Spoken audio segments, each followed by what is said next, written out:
दोस्तों, क्या आपने कभी सोचा है कि एक कलेक्टर की कुर्सी पर बैठने से पहले आपको उन लोगों को क्यों पढ़ना पड़ता है जो 100 साल पहले मर चुके हैं?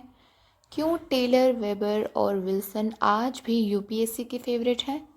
क्योंकि ये सिर्फ नाम नहीं है, ये वो लोग हैं जिन्होंने बताया कि देश कैसे चलता है।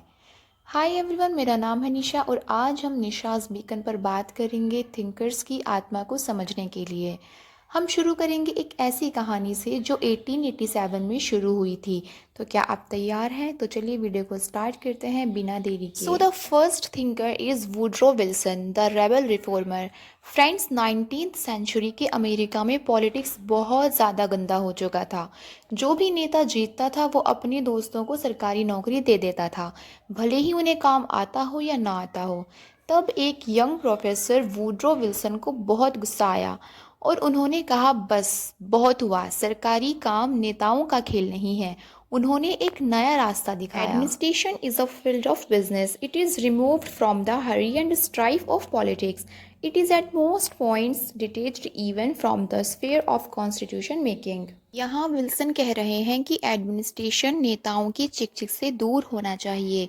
ये एक बिजनेस है, जैसे कि एक फैक्ट्री में फोकस सिर्फ और सिर्फ काम पर होता है, वैसे ही एक आईएएस ऑफिसर का फोकस सिर्फ और सिर्फ इम्प्लीमेंटेशन पर होना चाहिए, ना कि पॉलिटिकल डिबेट्स पर।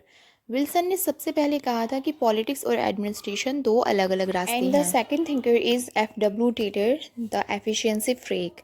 आप इमेजिन कीजिए एक ऐसी फैक्ट्री जहां हर मजदूर अपनी मर्जी से काम कर रहा है। कोई बैठा है, कोई धीरे काम कर रहा है। तब एक आदमी आया जिसने स्टॉप वॉच लेकर मजदूरों को घूरना स्टार्ट किया। वो थे एफ.डब्ल्यू. टेलर। लोग इसे एफिशिएंसी का पागल कहते थे क्योंकि ये हर काम को साइंस बनाना चाहते थे। In the past the man has been first, in the future the system must be first. The first object of any good system must be that of developing first class. Taylor का कहना था कि पहले ज़माने में इंसान अपनी मर्जी का मालिक था, लेकिन अब सिस्टम बड़ा होना चाहिए।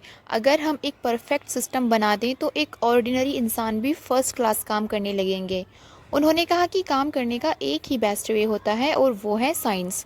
आज जो आप पासपोर्ट ऑफिस में लाइन में लगकर अपने काम को फास्ट होता देख रहे हैं, वो टेलर की ही देन है। And the last thinker is max weber, the rule master. Wilson ने सिक्का उछाला, टेलर ने मशीन बनाई, लेकिन उस मशीन को चलाने के लिए रूल्स किसने दिए? वो थे जर्मनी के मैक्स वेबर।